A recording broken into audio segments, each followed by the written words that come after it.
దేవుని వాగ్దానం. ఈ ఉదయకాల సమయంలో ఈ దినం దేవుని వాగ్దానం అనే చక్కటి ఆత్మీయ కార్యక్రమానికి ప్రేమతో ఆహ్వానిస్తూ బాగున్నారా? పొద్దున్న లేచారా? ఉదయకాల ప్రార్థన చాలా ప్రాముఖ్యమైనది. మీరందరూ దేవునితో గడపాలా. మీ అందరి కోసం ఈ దినం దేవుని వాగ్దానం. రోజు మీతో దేవుడు మాట్లాడి మిమ్మల్ని బలపరిచి ఆశీర్వదించి కృప చూపాలని దేవుడు ఆశ కలిగి ఉన్నాడు. ఈరోజు ఎలా ఉన్నారండి? ఏమైనా ఇబ్బందుల్లో పోరాటాల్లో లేస్తున్నారా? లేదంటే ఎంత చేసినా వేస్ట్ అని అనుకుంటున్నారా? దేవుని పక్షంగా ఉన్నాడు. రక్షణ లేని బిడ్డలకి ఇది రక్షణ దినం. యేసు రక్షకుడు. నీకోసం ప్రాణం పెట్టి రక్తం కార్చిన యేసుకి నీ హృదయాన్ని జీవితాన్ని ఇస్తే చాలు. ఒక్క మాట నేను చదువుతున్నాను. మరి 105వ కీర్తన 24వ వచనం అద్భుతమైన. ఆయన తన ప్రజలకు బహు సంతానాభివృద్ధి కలుగజేసెను, తమ విరోధుల కంటే వారికి అధిక బలము దయచేసెను. తన ప్రజలకి సంతానాభివృద్ధి కలుగజేశాడట. తన ప్రజలకి అంటే అభివృద్ధి కలుగజేశాడు. వాళ్ళ నీ విరోధుల కంటే అధిక బలం. దేవుడు ఈరోజు మాట్లాడుతున్నాడమ్మ. నిన్ను అభివృద్ధి పరిచి నీ విరోధుల కంటే నిన్ను బలపరచదు. నీ విరోధుల కంటే నిన్ను బలపరచదు. బలమిచ్చే దేవుడు ఆయన. నిన్ను అభివృద్ధి పరిచి విరోధుల కంటే నిన్ను బలపరచదు. ఎవరంటున్నారండి ఈ మాట? దేవాతి దేవుడు ఇశ్రాయేలు ప్రజలను అట్లా చేశాడు ఆయన.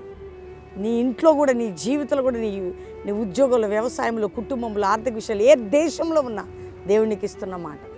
కాబట్టి నువ్వు వాక్యం చదువు, ప్రార్థన చేయి, ప్రభు తట్టు చూడండి, దేవుని ఆశ్రయించండి, దేవుని ప్రేమను పట్టుకోండి.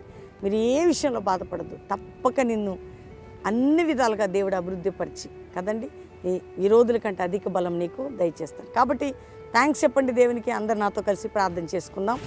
తండ్రి, ఉదయకాలం ప్రతి బిడ్డని రక్షించి విడిపించి తప్పించి ఎవరెవరికి ఏ బంధకాలు, సమస్యలు, ఇరుకులు, ఇబ్బందులు, పోరాటాలు, వ్యతిరేకతలు, ఒత్తిళ్లు, కోర్టు కేసులు, మానసిక ఒత్తిడి ఏ కట్లున్నా తెంచి వారిని ఆశీర్వదించి ఇక మీదటి ఏ బంధకంలో నన్ను విడిపించి ఇతర దేశాలు, మా ప్రియులని, మా కుటుంబాలని, వారందరినీ కాపాడు దేవా. మా దైవజనులు బిడ్డల్ని కాపాడు.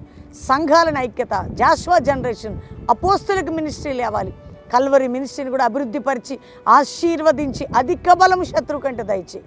మ్యారేజ్ డే, బర్త్డే బిడ్డలను బ్లెస్ చేస్తూ వారు అధికముగా దీవించబడాలి. కల్వరి పరిచర్య ద్వారా ఎంతమంది వాగ్దానం వారందరూ కూడా అభివృద్ధి పొందాలి. ఎంతమంది పార్టిసిపేట్ చేస్తున్నారు. రోగులుంటే స్వస్థత, కోర్టు కేసు ఉంటే విడుదల, అప్పుల బాధ ఉంటే విడుదల, పిల్లలు లేకపోతే గర్భఫలం, ఎవరి బంధకములను విడిపించి స్కూల్స్, ఫీజులు అన్నిట్లో మీరు తోడై ఉండమని అందరినీ దీవిస్తూ విడుదల ప్రకటిస్తూ యేసు నామములో అడుగుచున్నాం తండ్రి. Amen, amen, amen. ఈ వాగ్దానం అందరూ లైక్ చేయండి, షేర్ చేయండి, మంచి కామెంట్స్ పెట్టండి, దేవుని మహింపరచండి. మీరు ఏ విషయంలో దిగులు పడకండి.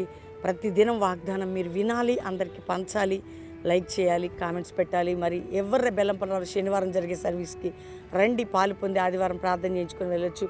కల్వరి ప్రామిస్ ల్యాండ్ 3 ఆరాధనలు ఉదయం నుండి సాయంత్రం వరకు పాలు పొందండి.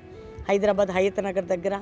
మరి ఎవరైనా 24వ తారీఖు దైవజనుల సదస్సు, సేవకులు సేవకురాలు కుటుంబాలుగా పాలు పొంది బెల్లంపల్లి ఉదయం 9 రాత్రి అంటే 9 నుంచి 2 మధ్యాహ్నం prayer section, evening special meeting, దాంతోపాటు గ్రాడ్యుయేషన్ సర్వీస్. కాబట్టి దేవుడు సేవకురాలని నడిపించి దీవించునుగాక.